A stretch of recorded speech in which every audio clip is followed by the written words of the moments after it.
Hello बच्चों, कैसे हैं आप सब। उम्मीद है अच्छे होंगे और पढ़ाई भी आप लोगों की अच्छी ही चल रही होगी। तो लास्ट लेक्चर में हमने 12th क्वेश्चन तक किया था। लास्ट लेक्चर में हमने क्वेश्चन नंबर 12 तक किया था। आज हम 13 करने जा रहे हैं। 13 ये कह रहा है कि how many 3 digits number are divisible by. 3 digit number start होता है 100 से और एंड होता है 999 तक। ठीक है। अब ये पूछ रहा है कि how many 3 digits number which are divisible by 7। तो ऐसा नंबर, सबसे पहला नंबर तो हमें ढूंढना पड़ेगा जो डिविजिबल हो 7 से। मीन्स कि अगर हम इसमें 100 को डिवाइड करेंगे 7 से तो 7 1 जा 7, 7 3 जा 0, 7 5 जा करेंगे ना तो ये हो जाएगा 35। तो अगर हम इसमें 100 में 5 ऐड कर दें तो फर्स्ट नंबर हमारे पास आ जाएगा। तो फर्स्ट नंबर हो जाएगा 105 और 7 से डिविजिबल है तो इसका मतलब कि कॉमन डिफरेंस क्या हो जाएगा, 7 हो जाएगा। फर्स्ट नंबर हमारा ये आ गया। उसके बाद सेकेंड नंबर हो जाएगा 100, 112, 119। ठीक है।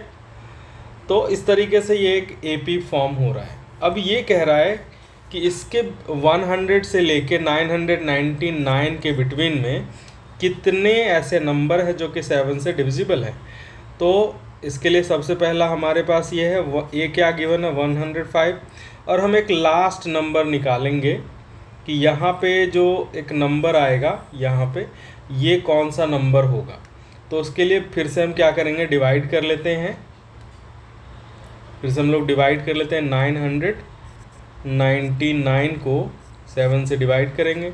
7 1 जा 7, 2 रिमाइंडर 9 आएगा, 7 4 जा 28, 1 रिमाइंडर 9 आएगा, 7 2 जा 14, 5 आएगा रिमाइंडर में। अगर हम अब इससे ये पता चलता है कि अगर हम इसमें 5 माइनस कर दें ना, 999 में अगर हम 5 माइनस कर दें तो ये नंबर 7 से डिविजिबल हो जाएगा। तो 994 वो नंबर होगा जो कि 7 से डिविजिबल होगा। तो इससे क्या हो गया कि ये लास्ट वाला जो नंबर हो गया वो हो गया 994। ठीक है। तो ए एन हमारा क्या हो गया, ए एन हो गया 994। अब नंबर पता नहीं है कितने नंबर है बस, लेकिन हमारे पास ए एन का वैल्यू आ चुका है। अब क्या करेंगे, एक फार्मूला लगाएंगे। जैसे ए हमारे पास है, ए एन हमारे पास है और डी हमारे पास है। तो फार्मूला क्या होता है ए पी का, A N is equal to A plus N minus 1 into D. A N हमारा है 994 इज इक्वल टू ए है 105 और एन नहीं पता, एन माइनस 1 इंटू डी है 7। अब ये क्या होगा, इधर ट्रांसपोज होगा तो ये माइनस में चला जाएगा। 994 minus 105 is equal to n minus 1 into 7। अब इसके बाद क्या करेंगे, ये 105 इधर ट्रांसपोज हो जाएगा तो 994 minus 105 is equal to n minus 1 into 7। इसको माइनस करेंगे तो 14 में से 5 गया तो 9, 8 में ये 8 बचेगा, 8 में से 0 गया तो 8 और 1, 9 में से 8 गया तो 9 में से 1 गया तो 8, तो ये बचेगा 889 is equal to n minus 1 into 7। अब इस 7 को इधर ट्रांसपोज करेंगे तो ये मल्टीप्लाई इधर जाके डिवाइड हो जाएगा। तो 889 divided by 7 is equal to n minus 1। अब इससे डिवाइड करेंगे, 889 को करते हैं 7 से, तो 7 1 जा 7 1 8 15 7 2 जा 14 4 9, तो 7 7 जा 49, तो ये कैंसिल हो गया।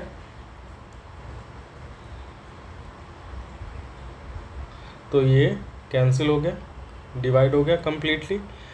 तो ये कितने टाइम्स में जा रहा है? 127 टाइम्स में जा रहा है।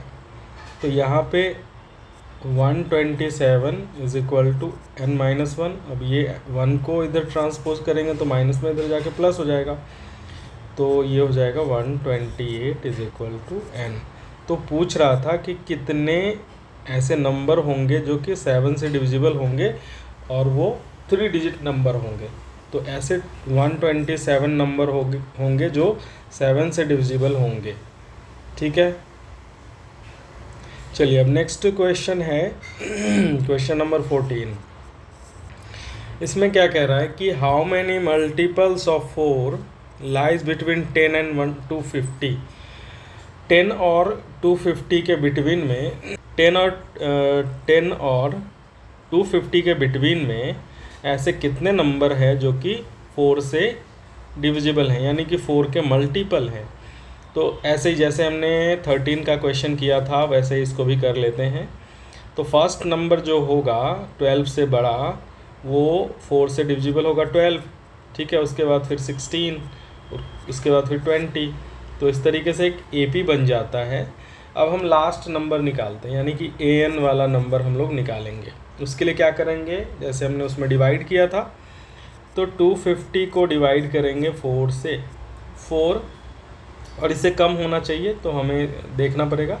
4 से डिवाइड किया, 4 6 जा 24, 1 रिमाइंडर 0 आ जाएगा, 4 2 जा 8, 2 रिमाइंडर। अगर ये रिमाइंडर नहीं बचे तो अगर ऐसा करें कि इसमें से 250 में से माइनस कर लें 2 को, तो वो नंबर 4 से डिविजिबल हो जाएगा। तो AN जो लास्ट नंबर हो जाएगा वो हो जाएगा 248। ठीक है, अब फिर से हम लोग, हमारे पास क्या है, A क्या है 12 फर्स्ट नंबर, और कॉमन डिफरेंस क्या है 4 है, और AN क्या है 248 है। तो हम लोग क्या करेंगे, अब इसका फिर से एक फार्मूला, वो जो है फार्मूला AN का, AN is equal to A plus n-1 into D। AN का वैल्यू हमने निकाला हुआ है 248 is equal to A 12 plus n-1 into D का वैल्यू है 4। अब ये 12 इधर जाके क्या होगा, सब्ट्रैक्ट हो जाएगा, प्लस है तो माइनस, तो 248 minus 12 is equal to n-1 into 4। ये बचेगा कितना बेटा, 236, ठीक है, करेक्ट है ना, is equal to n-1 upon 4। अब ये 4 ट्रांसपोज होगा इस तरफ तो डिवाइड हो जाएगा, 236 upon 4 is equal to n-1, ठीक है। अब इसको डिवाइड कर लेते हैं, 4 5 जा 20, 3 रिमाइंडर और 6 तो 36, तो 4 9 जा 36, तो 59 में आ गया। 59 इज इक्वल टू n-1। अब ये 1 जो है ना इधर ट्रांसपोज होगा तो ये माइनस इधर जाके प्लस हो जाएगा, तो हो जाएगा 60। यानी कि ऐसे 60 नंबर होंगे जो कि इसके बिटवीन में 10 और 250 के बिटवीन में, 250 और 10 के बिटवीन में ऐसे कितने नंबर होंगे, 60 नंबर होंगे जो कि 4 से डिविजिबल होंगे। ठीक है, तो ये हो गया हमारा 14th क्वेश्चन। चलिए नेक्स्ट क्वेश्चन पे चलते हैं। 15th क्वेश्चन ये क्या कह रहा है देखते हैं। For what value of n are the nth term of 2 APs 63 65 67 63 65 67 और सेकेंड AP है 3 10 17। तो फर्स्ट AP है,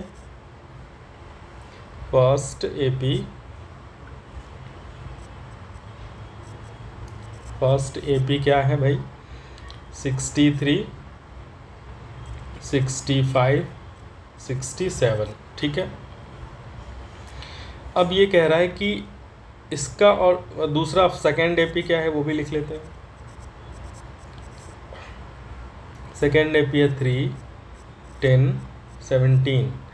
तो फर्स्ट एपी में फॉर फर्स्ट एपी ए क्या गिवन है 63, और कॉमन डिफरेंस क्या है दोनों के बीच का अगर देखें तो 65 माइनस 63 क्या हो जाएगा 2, कॉमन डिफरेंस 2 है।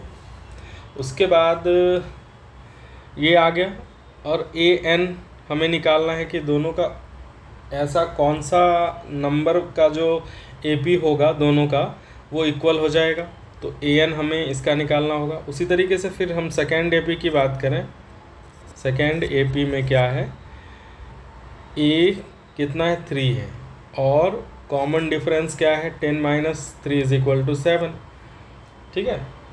तो ये कह रहा है कि इन दोनों का कोई एक ऐसा नंबर nth टर्म होगा जो कि इक्वल होगा। वो nth टर्म कौन सा नंबर का होगा, मतलब उसका n का नंबर क्या होगा ये पूछ रहा है। तो हम लोग ए एन का फॉर्मूला लगा देते हैं। A N is equal to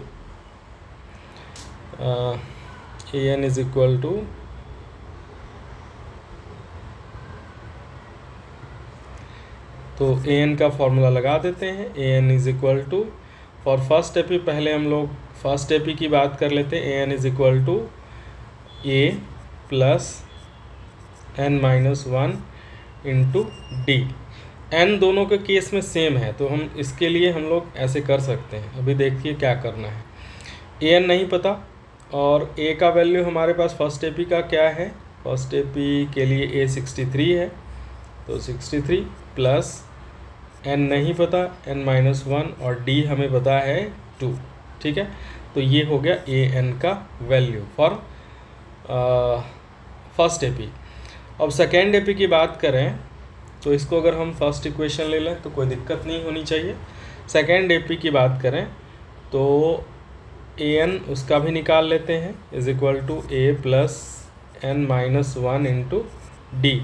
इसके लिए फर्स्ट नंबर ए क्या है 3 प्लस एन, इसका भी एन सेम ही होगा क्योंकि दोनों का कह रहा है कि nth टर्म दोनों का इक्वल होना चाहिए, तो एन भी इसका दोनों का सेम ही होगा। तो n minus 1 into D, into D की जगह पे हम लोग क्या ले लेंगे 7 ले लेंगे, ठीक है। और ये हो जाएगा A P n for A P 2 second A P. ये इक्वेशन हो गया सेकेंड। अब इसमें क्या कह रहा है कि दोनों का ए पी जो है ना ए एन नंबर क्या होगा दोनों का सेम है, तो हम इन दोनों को क्या कर लेंगे इक्वल कर देंगे। फर्स्ट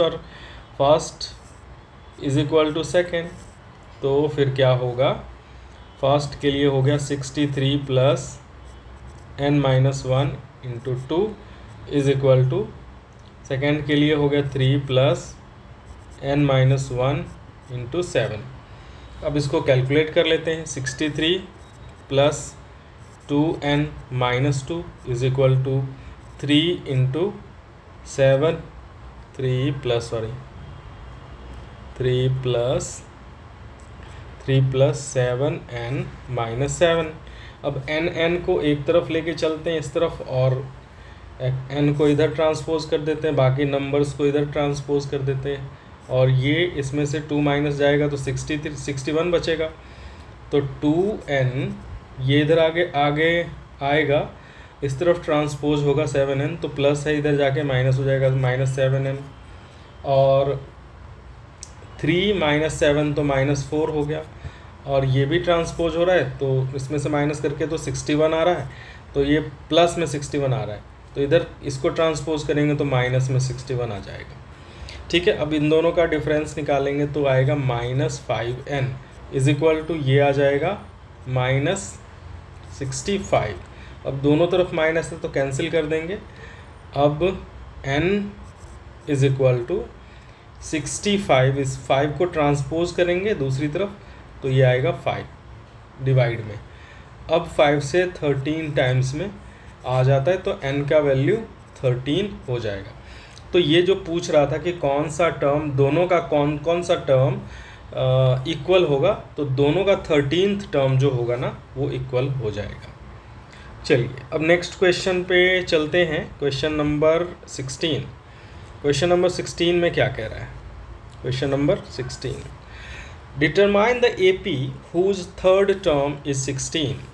मतलब कि एक AP बनाना है, उसका AP बनाना है, उसका A1 नहीं पता, A2 नहीं पता, लेकिन थर्ड पता है जो कितना है 16 है, यानी कि A3 इज इक्वल टू 16। अच्छा, और seventh term exceed the fifth term by 12, means कि सेवेंथ टर्म जो होगा, सेवेंथ टर्म ऐसे नहीं लिखेंगे, चलिए ऐसे लिखते हैं कि A7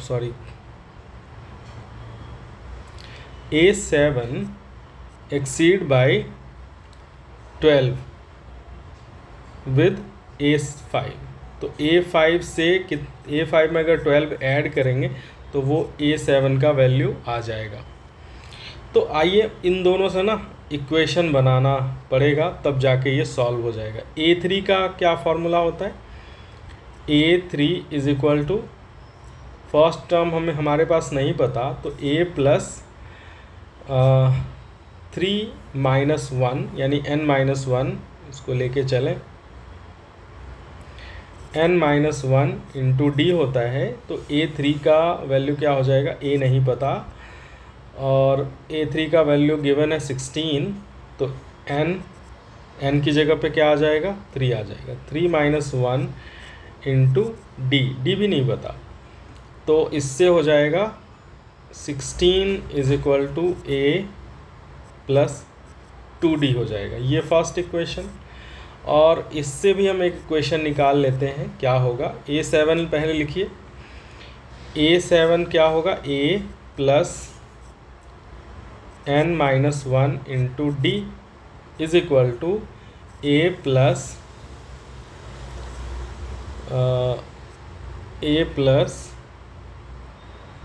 n-1 into D plus 12, और यहाँ पे n का वैल्यू है 7, तो A plus 7-1 into D is equal to, इधर है A plus 5-1 into D plus 12। अब इसको सॉल्व करेंगे तो ये आ जाएगा A प्लस 6D, और इसको सॉल्व करेंगे तो ये आएगा A प्लस 4D प्लस 12। ठीक है, अब इन दोनों को इस तरफ लेके जाएंगे, ट्रांसपोज कर देंगे, तो यहाँ पे क्या होगा? A और A कैंसिल हो जाएगा, इस तरफ से जाएगा तो A और A कैंसिल हो जाएगा, बचेगा 6D minus 4D is equal to 12। तो यहाँ पे क्या बचेगा? 2D is equal to 12, then D is equal to 6। ठीक है, D का वैल्यू आ गया। अब हम क्या करेंगे? फर्स्ट इक्वेशन में इसके वैल्यू को पुट कर देंगे। मतलब कि फर्स्ट इक्वेशन हमारे पास क्या है? फर्स्ट इक्वेशन हमारे पास ये है, 16 is equal to A plus 2D is equal to 16, A plus 2D is equal to 16। तो A प्लस 2D की जगह पे 6 इज इक्वल टू 16, तो A plus 12 is equal to 16, A plus 12 is equal to 16। तो A का value क्या आ जाता है? 16 माइनस 12 इज इक्वल टू 4। तो A का वैल्यू आ गया हमारे पास, D का वैल्यू हमने यहाँ निकाल लिया है, तो AP लिख देते हैं। तो फर्स्ट जो टर्म हो जाएगा, A का वैल्यू क्या हो जाएगा? 4 है, तो फर्स्ट यानी AP अगर हम लिखें तो वो हो जाएगा 4, और D 6 है तो उसको ऐड करते चलेंगे, तो सेकेंड टर्म हो जाएगा 10, थर्ड टर्म हो जाएगा 16, फोर्थ टर्म हो जाएगा 22। इस तरीके से ये एक AP का फॉर्मेशन हो जाएगा। तो यही पूछ रहा था कि आपको डिटरमाइन करना है AP ये गिवन इन्फॉर्मेशन से। तो ये हो गया है। चलिए अब नेक्स्ट क्वेश्चन के ऊपर चलते हैं, जो क्वेश्चन नंबर 17। इसमें क्या है, क्या कह रहा है कि find the find the 20th term from the last term of an A P. 20th term निकालना है फ्रॉम लास्ट, ठीक है। यानी कि पहले तो इसका हम लोग ये चेक कर लें, मतलब क्वेश्चन नंबर 17 है, उसका ए पी गिवन है।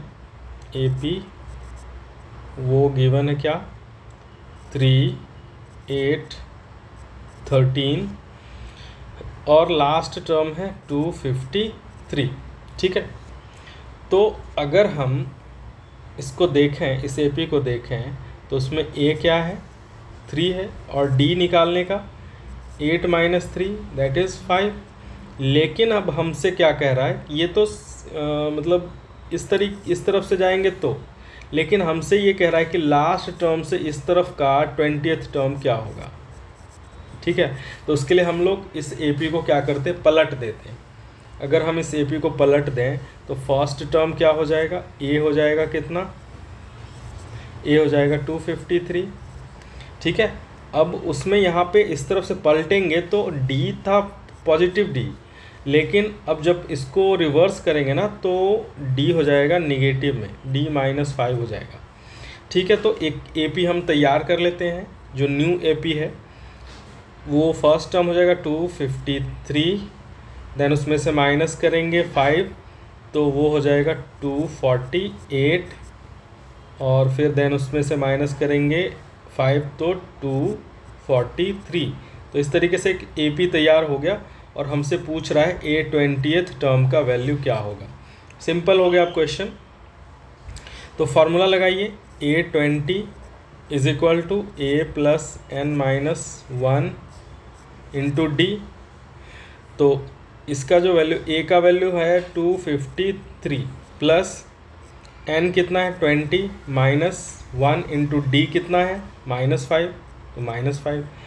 तो 253 प्लस 19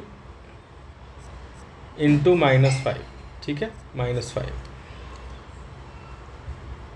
तो ये हो जाएगा 253, ये दोनों मल्टीप्लाई होगा तो साइन क्या हो जाएगा, माइनस हो जाएगा। 19 5 × 95, ठीक है। अब इसको हम लोग माइनस कर लेते हैं, तो फिर 13 में से 5 गया तो 8 बचेगा, ठीक है, 8, और इसमें से कैरी किया था तो ये 4 बचा, 4 में से 9 जाएगा तो नहीं जाएगा, तो कैरी करेंगे, 14 में से 9 गया तो 14 में से 9 गया तो 5, और इससे कैरी किया था इसको 14 देने के लिए, 1 देने के लिए, तो ये बचेगा 1, तो ये आ जाएगा 158। तो अगर हम लास्ट से देखें, जो पहले का एपी गिवन है इस एपी से, तो लास्ट टर्म से अगर 20th टर्म देखें तो हमारा आ जाता है 158, जो कि यही आंसर है, ठीक है। चलिए नेक्स्ट क्वेश्चन पे चलते हैं, 18 number.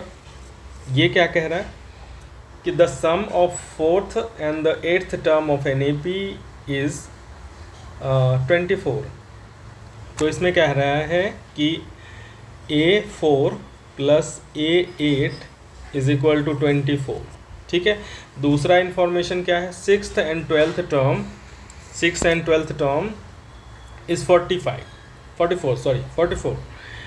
A6 plus A10 is equal to 44, ठीक है। तो इसका अब देखते हैं कि find first 3 terms of AP। तो बेसिकली AP ही कह रहा है कि AP बनाना है, उसमें फर्स्ट टर्म, सेकेंड टर्म और थर्ड टर्म हमें निकालना है, यानी कि A1, A2 और A3 निकालना है, ठीक है।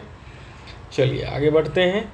तो A4 का कैसे हम लोग लिखेंगे, A4 में क्या लिखते हैं, A प्लस, अगर हम डायरेक्ट चलें तो 3D लिख सकते हैं। 3D कैसे आया, जैसे A प्लस n अगर 4 है तो 4 - 1 इंटू डी, तो A plus 3, 4 - 1 is equal to 3 into D, तो 3D। तो हम लोग डायरेक्ट भी लिख सकते हैं, तो A4 के लिए हम लोग A प्लस 3D लिख सकते हैं। चलिए इसके बाद उसी तरीके से हम लोग क्या करें कि A8 के लिए भी लिखेंगे, तो A प्लस 7D लिख सकते हैं, इज इक्वल टू 24। अब इनका सम कर लेते हैं, तो ये हो जाएगा 2a plus 10d is equal to 24। इसको शॉर्ट कर लेते हैं, इसमें से कॉमन ले लेते हैं 2, तो 2 कॉमन आ गया, तो यहाँ a बचेगा प्लस 5d, और ये 2 कॉमन आके इधर आके डिवाइड होगा, तो ये बचेगा 12। तो ये फर्स्ट इक्वेशन हमारा आ गया, a plus 5d is equal to 12। अब सेकेंड, इसको इस इंफॉर्मेशन से भी एक इक्वेशन बना लेंगे। तो a प्लस 6 के लिए 5d लिखेंगे, a plus 5d plus a plus 9d is equal to 44। अब इन दोनों का भी सम कर लेते हैं, तो 2a plus 14d is equal to 44। ठीक है, अभी 2 कॉमन आएगा, तो यहाँ बचेगा a plus 7d is equal to, और 2 को इधर भेजेंगे तो डिवाइड हो जाएगा, तो 22। ये आ गया हमारा इक्वेशन सेकेंड। अब हम लोग इस इक्वेशन को क्या करेंगे, 1 में से 2 को माइनस कर लो या 2 में से 1 को माइनस कर लो, एक ही बात है। तो 2 में से हम लोग 1 को माइनस कर लेते, 2 माइनस 1।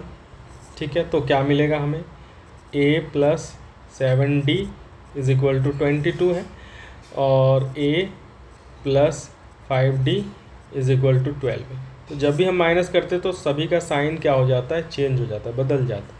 तो ये दोनों कैंसिल हो गया, माइनस प्लस।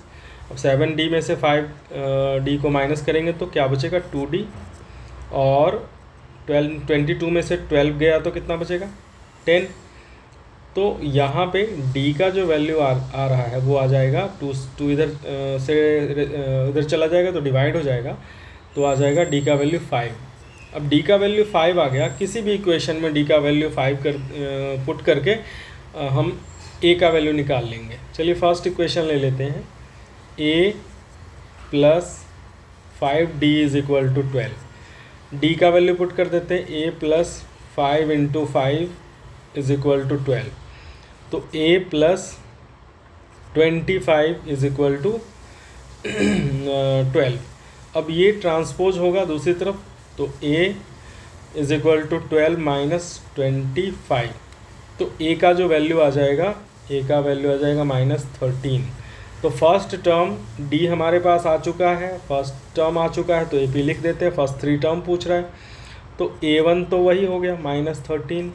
अगर a2 निकालें तो माइनस 13 प्लस 5 कर लेंगे, तो ये हो जाएगा माइनस 8। ठीक है, और a3 थर्ड टर्म पूछ रहा है, तो माइनस 8 प्लस 3 कर लेंगे, तो आ जाएगा थ्री कर रहे हैं, 5 करेंगे ना, 5, तो वो आ जाएगा माइनस 3। तो फर्स्ट सेकेंड और थर्ड टर्म आ चुका है, यही हमसे पूछा जा रहा था। चलिए अब क्वेश्चन नंबर 19 के ऊपर चलते हैं। उसमें क्या कह रहा है, question number 19, Shubha Rao started work in 1995 at an annual salary 5,000 rupees and received an increment of 2,000 every year. In which year did his income reach 7,000? बहुत इजी क्वेश्चन है, मतलब कि 1995 में उनको कितना मिल रहा था, 5,000 पर मंथ मिल रहा था, और पर ईयर का इंक्रीमेंट है 200। यानी कि ए का जो वैल्यू हो जाएगा, फर्स्ट टर्म जो हो जाएगा एपी का, वो हो जाएगा 5,000, क्योंकि फर्स्ट ईयर में उनको कितना मिल रहा था, 5,000 मिल रहा था। और इंक्रीमेंट की क्या है उनका, एवरी ईयर इंक्रीमेंट क्या है, 200, तो वो हो जाएगा हमारा कॉमन डिफरेंस। तो 200 इसका कॉमन डिफरेंस हो गया। अब ये पूछ रहा है कि किस ईयर 7,000 हो जाएगा उसकी सैलरी, किस ईयर, यानी कि an is equal to 7,000 given है। ठीक है, तो इसका वैल्यू हम लोग पुट करके ईजिली बना सकते हैं। तो an का फॉर्मूला लगाते हैं, a plus n minus 1 into D. तो an गिवन है 7,000 इज इक्वल टू a हो गया हमारा 5,000, और n नहीं पता, n माइनस 1 इंटू डी कितना है, 200। यहाँ पे प्लस का साइन है। ठीक है, तो 5,000 इधर प्लस में, इधर जाके माइनस हो जाएगा, तो बचेगा 2,000।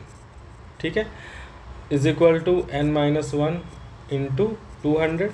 200 इधर मल्टीप्लाई, इधर जाके डिवाइड, तो क्या बचेगा 2 10 टाइम्स में बचेगा, ये यहाँ बचेगा 10 इज इक्वल टू n-1। अब 1 क्या है इधर माइनस, इधर जाके ट्रांसपोज होगा, तो 10 + 1 हो जाएगा 11 इज इक्वल टू n। तो ये पूछ रहा था कि किस साल उसकी salary, in which year did his income reach 7000। तो इसको ऐड कर लीजिए 1995 में 11 को, 1995 + 11 तो हो जाएगा 6 0 और 0 2। 2006 में इसकी सैलरी कितनी हो जाएगी, 2006 में इसकी सैलरी हो जाएगी 7000। तो n का वैल्यू ये है, और हमसे पूछा जा रहा था कि कौन से ईयर में इसकी सैलरी 7000 हो जाएगी, तो 2006 ईयर में। ठीक है, चलिए क्वेश्चन नंबर 20 पे चलते हैं। लास्ट क्वेश्चन है इस एक्सरसाइज का, क्वेश्चन नंबर 20। इसमें क्या पूछ रहा है कि Ramkali saved ₹5 first week of year then increased her weekly saving by ₹this। मतलब कि फर्स्ट वीक में उसने ₹5 ऐड किया, और फिर हर एक वीक में वीकली उसने कितना उसमें ऐड करना स्टार्ट किया, ₹1.75। मीन्स कि फर्स्ट जो उसने सेविंग की वो की 5, तो ए हो जाएगा हमारा ₹5। ठीक है, और हर एक वीक उसने कितना सेव किया, 1.75, तो डी हो जाएगा, कॉमन डिफरेंस हो जाएगा 1.75, ये रुपीज़ में है। अच्छा, अब कह रहा है कि if in the nth week her weekly saving becomes this find n। ठीक है, कौन से वीक में, कौन से nth वीक में उसकी सैलरी, उसकी सेविंग कितनी हो जाएगी, 20 रुपीज़ 75 पैसे। तो ये गिवन है, ए एन का वैल्यू गिवन है 20.75 रुपीज़। तो हमें एन का वैल्यू निकालना है, सिंपल है, ए और डी पता है तो हम लोग फार्मूला लगा देते हैं। A N is equal to A plus n-1 into D. A N given है 20.75 इज इक्वल टू ए का वैल्यू है 5 प्लस एन नहीं पता, n-1 इंटू डी है 1.75।